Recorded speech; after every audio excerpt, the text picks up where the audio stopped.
வணக்கம் மக்களே. இன்னைக்கு நம்ம என்ன பார்க்க போறோம்னா, போன வீடியோல வரலாறு காணாத மழை அப்படின்னு ஒரு வீடியோ பார்த்தோம். ஆக்சுவலா அது வரலாறு காணாத மழையா இல்ல மனிதன் செய்த பிழையா அப்படின்றத நம்ம இன்னைக்கு பார்க்கலாம். மழைன்றது எப்பயுமே வரலாறு காணாத மழைன்னு ஒன்று கிடையவே கிடையாது. எப்பயும் போல மழை வரும் போகும், அது போயிட்டு தான் இருக்கும். ஆனால் மனுஷங்க செய்கிற தப்பு தான் நம்ம வரலாறு காணாத மழை அப்படின்னு சொல்கிற அளவுக்கு நம்மளை பாதிச்சுட்டு போகும். அது என்னன்றதை நம்ம இந்த வீடியோவில் பார்க்கலாம். நான் போன வீடியோவில் சொன்ன மாதிரியே இந்த மழையால் என்ன ஆச்சு, அடுத்த நாள் வேட்டவலம் எப்படி இருந்தது அப்படின்றத இந்த வீடியோவில் பார்த்துக்கலாம். அதுக்கப்புறம் நல்ல தண்ணி குட்டையை பற்றி பேசுகிறேன்னு சொல்லியிருந்தேன். அந்த நல்ல தண்ணி குட்டைக்கு என்ன ஆச்சு, அதுக்கு நடந்த அநீதி என்ன அப்படின்றதையும் இந்த வீடியோக்குள்ளே பார்க்கலாம். வாங்க வீடியோக்குள்ளே.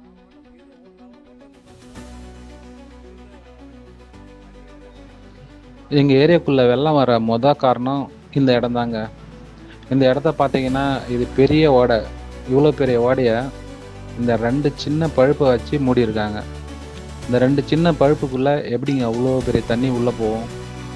அது போகாததால் என்னாச்சுன்னா, ஓவர்ஃப்ளோ ஆகி தண்ணியெல்லாம் ரோட்டு மேலே வர ஆரம்பிச்சிச்சு.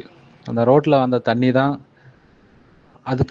அதுக்கப்புறம் இருக்கிற தடைகள் எல்லாம் உடச்சிக்கிட்டு நேராக ஏரியாக்குள்ளே வந்துச்சு. அதனால் இந்த இடத்த நல்லா பார்த்துங்க. இந்த இடம்தான் அவ்வளோ பெரிய வெள்ளம் வர்றதுக்கான முதல் காரணம். ஊடல் வந்து வெள்ளம் ஃபுல்லா எங்க ஊடல்லாம் தண்ணி எல்லா ஊடலும் இவ்வளவு தண்ணி என்ன பண்ண முடியாது. எம்மன் தண்ணினா இவ்வளவு தண்ணி வந்தது அவ்வளவு பண்ண முடியாது. என் அண்ணன் சொன்னார்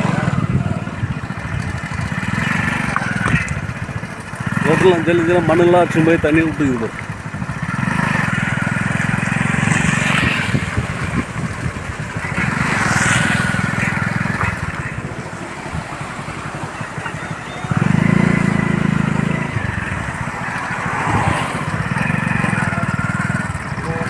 இந்த வீடியோவோட நோக்கம் என்னன்னு பார்த்தீங்கன்னாக்கா, இது யாரையும் குறை சொல்கிறதுக்காக எடுக்கப்பட்ட வீடியோ இல்லை. அரசாங்கத்தையோ இல்லை ஆளுங்கட்சியோ குறை சொல்லணும் அப்படின்ற நோக்கம் கிடையாது. மனிதர்களை குறை சொல்லணும் நோக்கமும் கிடையாது. ஏன்னா மனிதர்கள் நாகரிகத்துக்கு ஏற்ற மாதிரி வளர்ந்துட்டு போயிட்டே இருப்பாங்க. இதனோட நோக்கம் என்ன அப்படின்னு பார்த்தீங்கன்னா, நம்மளோட சங்கதிகளுக்கு நம்ம இதை சொல்லி வச்சுட்டு போகிறோம். அந்த காலத்தில் தாத்தாக்கள்லாம் வாய் வழியாக கதை சொல்லுவாங்க. இப்படிலாம் மழை வந்துச்சுரா, இப்படிலாம் வெள்ளம் வந்துச்சு போச்சுன்னு சொல்லிட்டு. இப்போ நம்மக்கிட்ட யூடியூப் இருக்குது. நம்ம இதில் போட்டு வச்சுட்டு போனோன்னா நம்ம பின்னாடி நம்மளுடைய சங்கதிகள் இதெல்லாம் தெரிஞ்சுப்பாங்க. ஓ, இவ்வளோ வெள்ளம் வந்துச்சா நம்ம ஊருக்குள்ளே அப்படின்னு சொல்லிட்டு, அந்த ஒரு நோக்கம் மட்டுமே.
வீட்டுக்குள்ளேயே தான் தண்ணி வந்துச்சு. எங்கள் வீட்டுக்குள்ளேயே ஆமாம், இந்த தண்ணி இப்படி தானே வருது. மாரியாத்தல் எடு என்ன கவர்மெண்ட்டில் நம்மளுக்கு கொடுக்க போகிறாங்க. எடுத்தா கொடுத்தான். நாங்கள் நேற்று எடுத்து போட்ட மாதிரி எங்கள் வீட்டுக்கிட்ட தண்ணி நின்றுது. நான் நின்று இருக்க போகிறாது. பார்த்தியானா போய் சொன்ன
8 வருஷத்துக்கு முன்னாடி கொம்பை குளுக்குமலை வரைக்கும் தான் வருவான். இப்ப இங்க வரைக்கும் வரானா என்ன அர்த்தம்? அது போற வர வழியெல்லாம் ஹோட்டல் அது கட்டி வச்சிருப்பிய, அது திசை மாதிரி இங்க வரைக்கும் வருது. முதல்ல ரெடியா எல்லாம் சரியா போயிடும். அதை விட்டு எங்களை காலி பண்ண சொல்ற? இதெல்லாம் ஒரே நாள்ல வந்து நினைச்சியா? எங்க பாட்டேன் பூட்டேன் அத்தனை பேரும் பாறையை வெட்டி கல்லை வெட்டி காலியாக்கி வச்சிருப்ப, நீங்க கூறு போட வருவீங்களோ? இப்போ நீங்கள் பார்த்துட்டு இருக்கிறது தான் நல்ல தண்ணீர் குட்டை. நம்ம நல்ல தண்ணீர் குட்டையோட நிலைமையை பார்த்துங்க. அதனுடைய அழகை பொலிவை எல்லாத்தையும் இழந்துடுச்சு. அது எப்போ இழந்துடுச்சு? ஆக்சுவலாக அந்த நல்ல தண்ணி குட்டைக்கு ஒரு வரலாறு இருக்குது. இந்த நல்ல தண்ணி குட்டையில் வந்து நம்ம வள்ளலார் இருக்கார் பார்த்தீங்களா, அவர் வந்து இந்த நல்ல தண்ணி குட்டையை குடிச்சு பார்த்து அதனுடைய டேஸ்ட் அவருக்கு பிடிச்சி போய் இந்த நல்ல தண்ணி குட்டைக்கு நல்ல தண்ணீர் குட்டைன்னு பேர் வச்சது அவர் தான், ஒரு வள்ளலார். அவருடைய அந்த அளவுக்கு சிறப்பு வாய்ந்த ஒரு நல்ல தண்ணி குட்டை. நான்லாம் சின்ன வயசில் இந்த நல்ல தண்ணி குட்டையில் குளிச்சிருக்கேன். அவ்வளோ க்ளீனாக இருக்கும் தண்ணி. இப்போ பார்த்தீங்கன்னா கழிவுநீர் கலந்து பிளாஸ்டிக் குப்பை எல்லாம் போய் அந்த ஒரு நல்ல தண்ணி குட்டை அப்படின்றது ஒரு சாக்கடையாக மாறி போச்சு, நம்ம கூவ மாதிரி. அப்படி இருந்த நல்ல தண்ணி குட்டையை இன்னைக்கு ஒன்றும் இல்லாமல் தண்ணியே இல்லாமல் வற்றி போன ஒரு குட்டை மாதிரி, அதாவது பாதி செத்து போன ஒரு ஒரு எப்படி சொல்கிறது, பாதி தன்னோட உயிரை இழந்துக்கிட்டே இருக்கிற ஒரு குளம் அப்படின்னு சொல்லலாம்.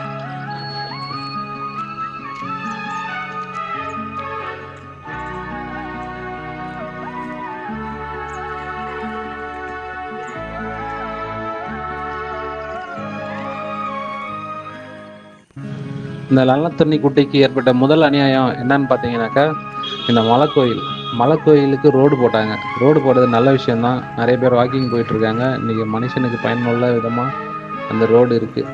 பட் பார்த்தீங்கன்னா அந்த ரோடு எப்படி போட்டாங்க அப்படின்னு பார்த்தீங்கன்னா, கரெக்டாக ஏரிக்கு நடுவில்.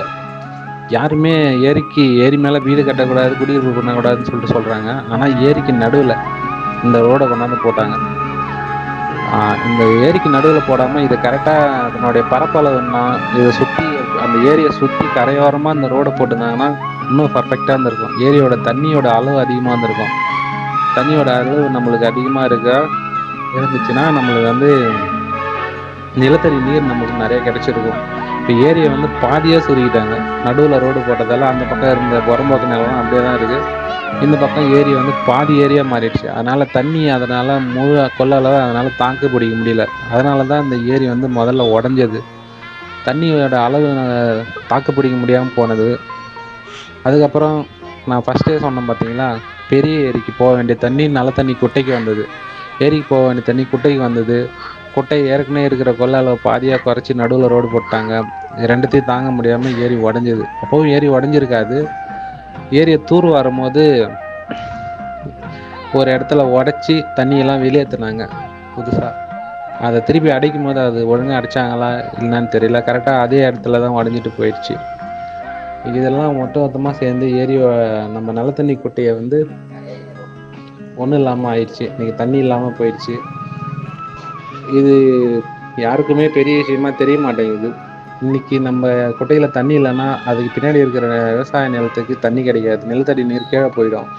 நமக்கே மே மாதம் ஜூன் மாதம் வந்தோன்னா நம்ம வீட்டிலே தண்ணி இருக்காது, போரில் தண்ணி வராது. நிலத்தடி நீர் அங்கே இருக்க தான் நமக்கு தண்ணி கிடைக்கும். நமக்கு மட்டும் இல்லை, தமிழ்நாடு முழுக்க இந்த நிலைமை தான். இது எப்போ யார் சரி பண்ணுவாங்களோ? யாரும் சரி பண்ண மாட்டாங்க. தன்னைத்தானே இயற்கையை சரி பண்ணிக்கும். நன்றி.